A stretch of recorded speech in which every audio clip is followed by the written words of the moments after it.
В эфире новости, в студии Петр Васильев. Здравствуйте. Коротко о темах. Премьер-министр страны Михаил Мишустин посетил с рабочей поездкой Якутск. В программе «Креативный кластер «Квартал труда», онкологический диспансер и встреча с главой Якутии. В Кобейском районе ввели режим ЧС. На период действия режима усилены меры пожарной безопасности в лесах. В подмосковной лайф-арене проходит второй день чемпионата России по вольной борьбе. На ковер чемпионата выйдут сильнейшие российские борцы. Якутию представят более 30 спортсменов. В столицу республики прибыл премьер-министр страны Михаил Мишустин. Напомню, в предыдущий раз он приезжал в республику в 2022-м. Тогда он посетил IT-парк и ознакомился с проектом круглогодичного тепличного комплекса. В этот раз в рамках рабочей поездки он посетил республиканский онкологический диспансер. В ходе визита глава правительства страны ознакомился с работой медучреждения, оценил оснащенность и условия оказания помощи пациентам. Вопросы развития системы здравоохранения и повышения доступности медпомощи остаются в фокусе внимания федерального центра. Сегодня это один из самых современных центров в стране, оснащен всем диагностическим, лечебным оборудованием, в том числе для проведения уже специализированной химиотерапии, где необходимо проводить и генетические исследования, и ряд других, когда конкретный препарат подбирается под конкретный тип опухоли.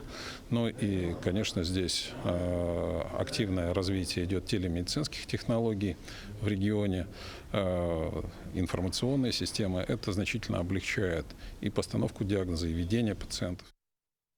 Кроме того, на площадке «Квартал труда» министр развития Дальнего Востока и Арктики Алексей Чекунков доложил премьеру о ходе реализации мастер-планов городов ДФО.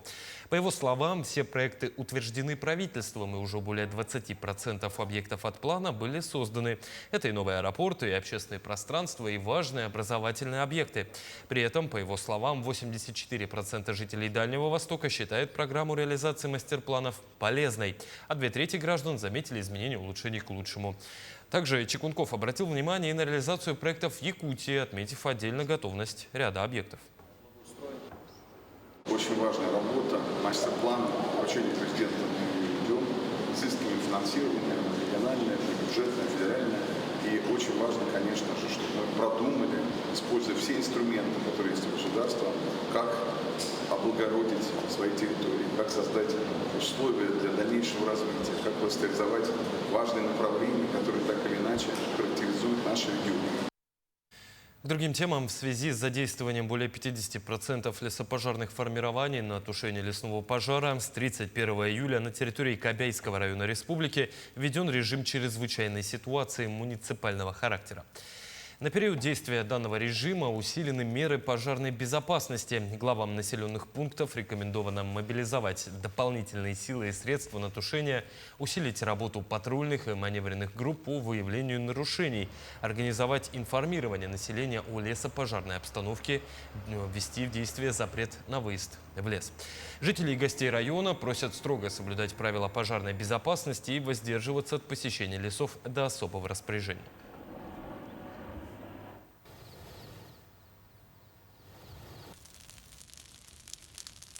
Продолжается сбор гуманитарной помощи для жителей республики, которые пострадали от июльского паводка. Наибольший ущерб стихия нанесла Верхоянскому району. В населенных пунктах до сих пор подтопляет жилые дома и дворовые территории. Как якутяне помогают своим землякам, знает Диана Антонова.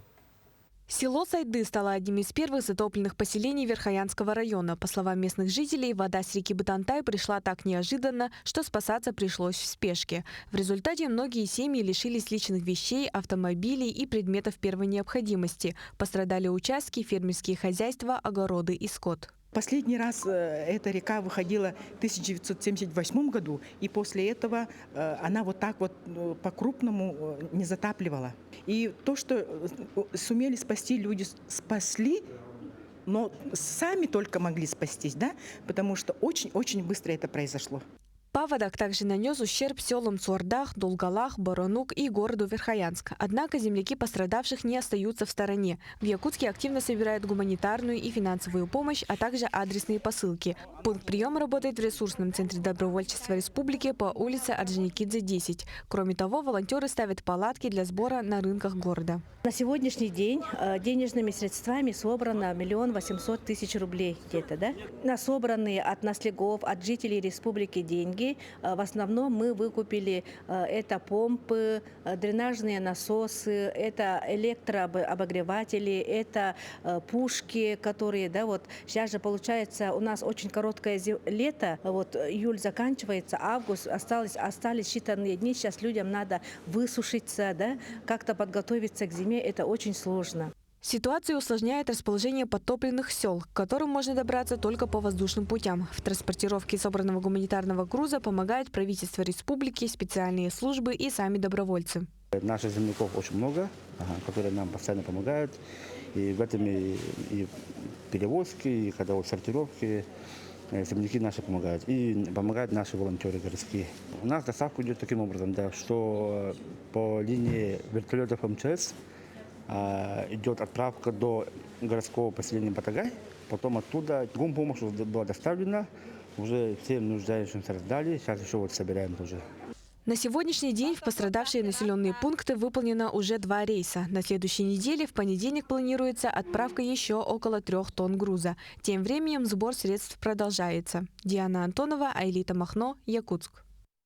По данным на 30 июля в республике скошено более 56 000 гектаров и заготовлено около 36 000 тонн сена. В работах участвуют порядка 17 000 человек в составе 6 000 бригад. Среди них механизированные, полумеханизированные и ручные бригады. Задействовано порядка 8 000 тракторов. Еженедельно проводятся совещания с участием глав районов и руководителей сельского хозяйства региона. Работает и штаб по координации работ.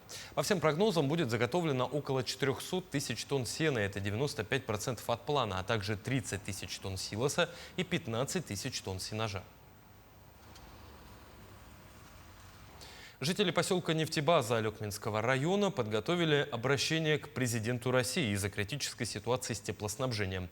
Местная котельная находится в полуразрушенном состоянии и до сих пор остается неясным, кто будет отвечать за ее эксплуатацию в предстоящем отопительном сезоне. Сельчане всерьез обеспокоены риском остаться без тепла в зимний период. Подробности проблемы узнавала Елена Фаст. Ровно год назад, ровно на этом же месте, жители поселка Нефтебаза били тревогу за предстоящий отопительный сезон. В 2025 году вопрос частично решился. Котельную передали в аренду филиалу ГУП ЖКХ. Аренда завершилась, и котельная поселка осталась бесхозной. Вот остался буквально 1,5 месяца до нового отопительного сезона, но так ничего и не происходит. Никаких ремонтных работ, ничего. Дело даже не, мы даже еще сами не в курсе, что будет с ней вообще в принципе. Куда эта ситуация дальше повернет. Мы уже написали, и в прошлом году мы писали, конечно же, обращения, и на телевидение также выходили, и на республику выходили. Но вот. Ранее котельная была в собственности у компании КСК «Лидер», которая приобрела ее за чуть более 5 миллионов в 2021 году. Сейчас КСК «Лидер», они объявили себя банкротом. И наша вот котельная как бы повисла в воздухе. Со стороны руководства нефтебазы, я знаю точно, были направлены тоже письма и в район, и куда-то в Якутск отправляли. Но ВОЗ и ныне там. Остался всего лишь месяц до начала отопительного сезона, а ничего не делается. Конечно, с такой ситуацией сталкиваемся, это для нас очень дико. Жители негодуют. Котельная до передачи была в отличном состоянии. Сейчас как после бомбежки. У них началась экономия. Сначала вот холодно было, ремонтов не было. Ни разу они ремонт не делали. И постоянно было холодно в домах. И вообще оплату регулярно вносят жители поселка? Ну да, надеемся, что, конечно, регулярно. До отопительного сезона 1,5 месяца. Что ждет порядка 150 жителей поселка? Что ждет реабилитационный центр и детский сад?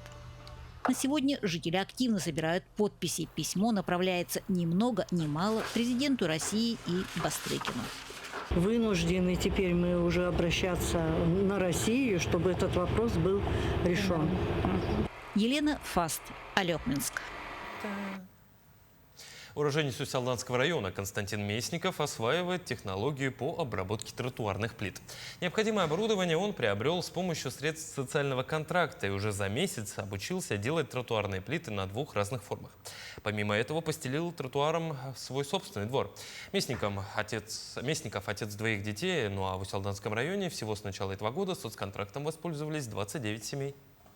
Из них 14 семей открыли свое дело, 8 семей на развитие личного подсобного хозяйства и 7 семей на поиск работы безработные. Вот с нашей помощью Центром занятости совместно с ними работаем и находим им работу. Детская модельная библиотека Бердигистяха в рамках национального проекта «Семья» приняла участие в конкурсе «Лучшая практика среди библиотек», вошла в число победителей и получила субсидию в размере 2 950 000 рублей. Благодаря субсидии библиотеки обновили мебель, приобрели новое оборудование, персональный компьютер, ноутбук, интерактивный пол и колонку. Книжный фонд пополнился более чем на 700 экземпляров. В библиотеке сегодня создаются комфортные условия для читателей, отвечающие требованиям современного времени. Появляются возможности для внедрения новых направлений, ну а благодаря интерактивному полу появилась возможность организовывать детские утренники, спортивные мероприятия и тематические викторины. Сегодня пришли к нам дети с реабилитационного центра, и им очень понравилось, им было очень интересно, они с удовольствием играли. И мы думаем, что такие игры, там в этих интерактивном полу игры, блоки, их много, и они могут выбрать, могут развиваться. И будут приходить в библиотеку часто и будут читать книжки. В подмосковной Лайф-арене проходит 2-й день чемпионата России по вольной борьбе. На ковер выйдут сильнейшие российские борцы, включая олимпийских чемпионов Заура Угуева и Заурбека Седакова. Конкуренция на ковре максимальная. Данный старт является ключевым этапом отбора на чемпионат мира, который состоится с 24 октября по 1 ноября в Астане. Каждый борец сражается за шанс представить Россию на международной арене. Якутскую сборную представляют более 30 спортсменов, и им предстоит бороться в 8 весовых категориях. Финалы пройдут в субботу, 1 августа.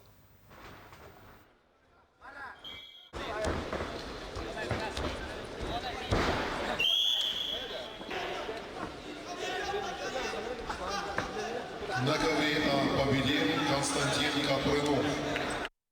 Это были все новости к этому часу. До встречи.